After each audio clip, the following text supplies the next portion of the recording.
The fundraising was, I suppose it was fun because my wife and I sat there one night and decided, you know what, let's.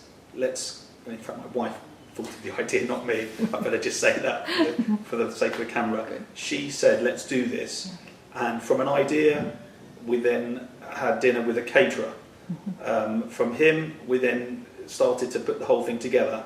And we started to get raffle prizes. And there was an awful lot of then design the tickets. And we put a lot of effort, and I suppose it was fun to arrange, you know, there was 280 people to cater for. You wanted to make sure they had a nice time, but at the same time understand why they were there.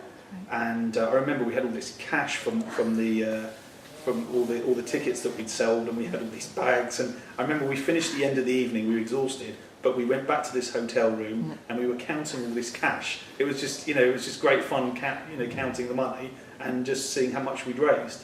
And we know how good, you know, and how useful that money, you know, what it will be used for, and how much.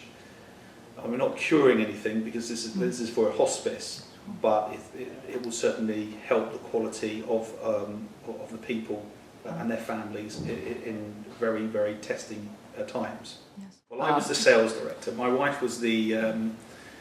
She would say she was the project manager director, but I think I was the director. But anyway, I sold the tickets by myself. It was friends, it was school people at my children's school, pretty much anyone I'd ever met.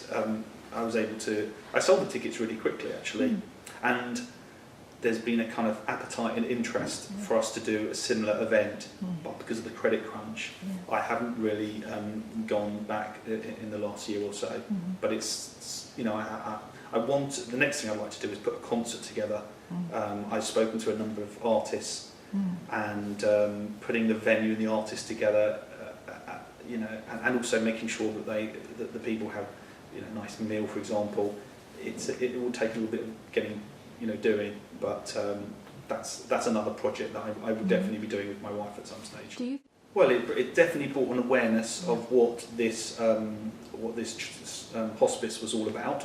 That none of them really knew what it was about, and they had a fantastic fun evening. A lot of them, even 2 years after the event, are still talking about that. So yeah, it's a kind of awareness thing. But there's two different ways of fundraising. We could have raised more funds, if I'm honest, and had a very low key, just a couple of sausage rolls and crisps. But we decided to make the event a bit more upmarket, so people would remember. And if we ever do an event again, that I think people will definitely come. I'll sell the tickets much quicker. In 2010, my mother is going to be the mayor of Hartsmere, and she has her own charitable organisation. So she's asked me to arrange a golf day. So again, I would like to try and put the same sort of ingredients into that golf day, have a couple of fun things. So that's something I'm planning next summer.